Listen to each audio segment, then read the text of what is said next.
नमस्कार, मैं हूं अंकुर। आप देख रहे हैं सत्य। एक नजर अब तक की सुर्खियों पर। अखिल भारतीय कांग्रेस कमेटी की महासचिव प्रियंका गांधी वाड्रा शुक्रवार को ज्योतिरादित्य सिंधिया के गृहनगर ग्वालियर में जमकर दहाड़ी। इस साल के आखिर में होने वाले मध्य प्रदेश विधानसभा चुनाव को लेकर पहुंची प्रियंका गांधी ने मुख्यमंत्री शिवराज सिंह चौहान और उनकी सरकार के साथ साथ भाजपा एवं केंद्रीय मंत्री सिंधिया पर जमकर निशाने साधे।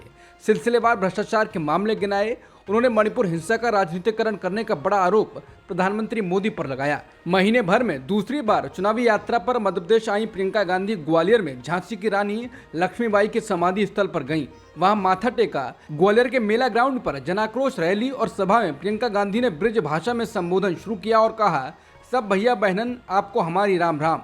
फिर प्रियंका गांधी ने चंबल की खड़ी बोली में कहा, भाजपा की सरकार जाएबे वाली, कांग्रेस की आवे वाली। ग्वालियर की जनसभा में कांग्रेस नेता प्रियंका गांधी ने चंबल की ठेठ खड़ी बोली में अपना भाषण शुरू किया और खत्म भी चंबल की बोली में किया।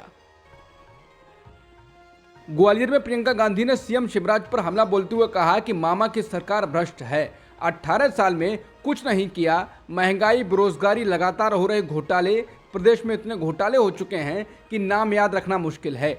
इन्होंने कुछ नहीं छोड़ा। इन लोगों ने तो भगवान महाकाल तक को नहीं छोड़ा है, उनकी मूर्तियों में भी कमीशन खाई है। इसके साथ ही उन्होंने इशारों में सिंधिया पर तंज करते हुए और राजनीतिक प्रहार करते हुए कहा कि मध्य प्रदेश में भी बदलाव की लहर है। एक ऐसी मजबूत सरकार बनाइए जो ना खरीदी जा सके ना गिराई जा सके, जो आपके भविष्य को मजबूत बनाए। प्रियंका गांधी ने सिंधिया पर भी तंज कसते हुए कहा कि मुझे आश्चर्य है कि सिंधिया की विचारधारा इतनी जल्दी कैसे बदल गई, लेकिन मैं सिंधिया और दूसरे नेताओं पर बोलकर जनता के मुद्दों से ध्यान नहीं हटाना चाहती हूँ। प्रियंका गांधी ने कहा कि इन लोगों ने हमारी सरकार गिराकर खुद की सरकार बनाई, इसकी नींव ही खराब है। शुरुआत से ही लूट का काम किया है, इन्होंने उसी पैसे से सरकार बनाई। प्रियंका ने कमलनाथ से मुखातिब होकर यह भी कहा कि अगर आपकी सरकार बनेगी तो आप दिव्यांगों की पेंशन बढ़ाना। अभी दिव्यांगों ने बताया है कि उनकी पेंशन 600 रुपये है। प्रियंका ने ग्वालियर में पटवारी घोटाले पर कहा कि माँ बाप रुपए खर्च करके ट्यूशन कराते हैं, आज देखिए पटवारी भर्ती घोटाले में क्या हो गया। शर्म की बात है कि पिछले 3 साल में मात्र 3 सरकारी नौकरियां दी गई हैं। 18 साल से इनकी सरकार है। चुनाव से पहले ये कहने का क्या फायदा कि युवाओं और महिलाओं को क्या देंगे, इतने सालों में तो दिया नहीं। ये सच्चाई है। जिस तरह घोटाले पर घोटाले हो रहे हैं, इतनी लंबी लिस्ट है इसकी, मैं लिस्ट बाद में बताऊंगी। इन्होंने कुछ नहीं छोड़ा। महाकाल में भगवान की मूर्ति तक नहीं छोड़ी। ये पैसों से खरीदी हुई सरकार है। उन्होंने कहा, आज मध्य प्रदेश में यही परिस्थितियां हैं। सत्ता की वजह से अहंकार और आलस है। सत्ता का स्वभाव है कि वो भी इंसान की असलियत उभार देती है। आप सत्ता को नेक इंसान के हाथ में दो, वो भलाई करेगा। आप गलत आदमी के हाथ में दोगे तो इसी तरह की लूट मचेगी। प्रियंका ने मणिपुर को लेकर कहा कि मणिपुर में भयावह अत्याचार हो रहा है। हमारे प्रधानमंत्री ने 77 दिन कोई बयान ही नहीं दिया। गत दिवस एक भयावह वीडियो के बाद मजबूरी में एक वाक्य भर बोला, उसमें भी राजनीति गोल थी। उसमें उन प्रदेशों का नाम लिया जिनमें विपक्ष की सरकार है। प्रियंका गांधी ने कहा, हमारे देश की परंपरा रही है कि हम नेताओं में सरलता, सभ्यता और सच्चाई ढूंढते हैं। हम चाहते हैं हमारे नेता में आदर्श गुण हों, लेकिन आरोप प्रत्यारोप, एक दूसरे की बुराई के बीच जनता के असली मुद्दे डूब जाते हैं। आजकल अहंकार की राजनीति चलती है। प्रियंका ने कहा, आजकल भौकाल की राजनीति है। उन्होंने कहा, बिहार में विपक्षी दल की बैठक के बाद पीएम ने अपने एक बयान में विपक्षी पार्टियों को चोर निरूपित कर दिया। समसामयिक मुद्दे उठाने वाली पार्टियों और उनके नेताओं का प्रधानमंत्री ने जमकर अपमान किया। प्रियंका ने कहा, मैं पीएम शिवराज और सिंधिया के बारे में 10-10 मिनट बोल सकती हूँ। सिंधिया के बारे में भी 10 मिनट बोल सकती हूँ कि किस तरह राजनीति की दिशा को उन्होंने बदला, लेकिन मैं ध्यान भटकाने नहीं आई हूँ। महंगाई है, मैं टमाटर की बात नहीं कर रही हूँ, वो तो 100 रुपये किलो है ही। आपको घर की मरम्मत कराना, बच्चों की फीस देना, छाता खरीदना महंगा हो गया है। आपके जीवन पर बोझ बन गई है ये महंगाई।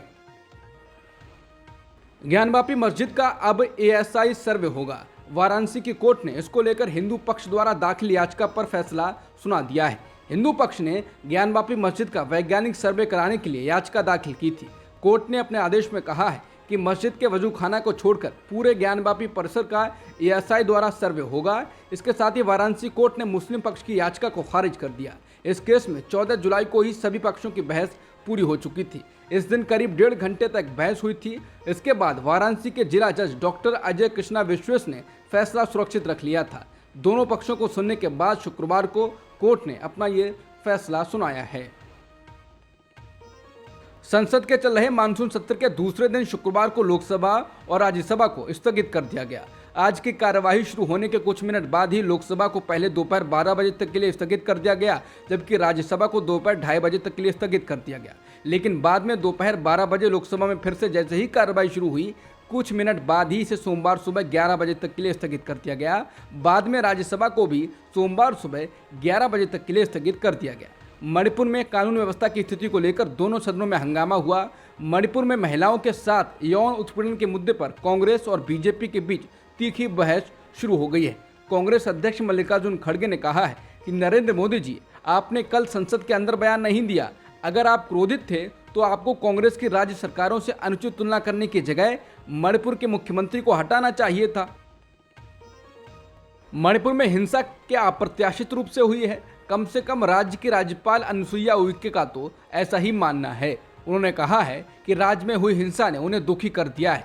उन्होंने न्यूज़ 18 चैनल से बातचीत में कहा कि मैं खुलकर बोल रही हूं, मुझे बहुत दुख है, लोगों के घर जल गए हैं। मुझसे लोग पूछते हैं कि कब तक शांति स्थापित हो जाएगी। मैंने कभी जिंदगी में ऐसी हिंसा नहीं देखी। बता दें, मणिपुर के वीडियो ने पूरे देश को झकझोर दिया है और यही तथ्य राज्यपाल की टीवी चैनल से बातचीत में झलकता है। राज्य में वास्तविक स्थिति के बारे में पूछे जाने पर टीवी चैनल से राज्यपाल ने कहा, आज भी कहीं ना कहीं हिंसा हो रही है। करीब 350 कैंपों में 60,000 से ज़्यादा बच्चे, महिलाएं और पुरुष रह रहे हैं। केंद्र को दोनों समुदायों को बैठाकर बात करनी चाहिए। जब तक बैठकर मसले को सुलझाया नहीं जाएगा तब तक शांति नहीं लौटेगी। अनुसुईया ने वीडियो वाली घटना को शर्मसार करने वाला बताया। उन्होंने कहा कि जब से उन्हें उस घटना की जानकारी मिली है वो काफ़ी दुखी हैं। उन्होंने कहा, यहाँ लोग भी सद्भावना के साथ रहते हैं। यकीन नहीं हो रहा है ये घटना यहाँ हो सकती है।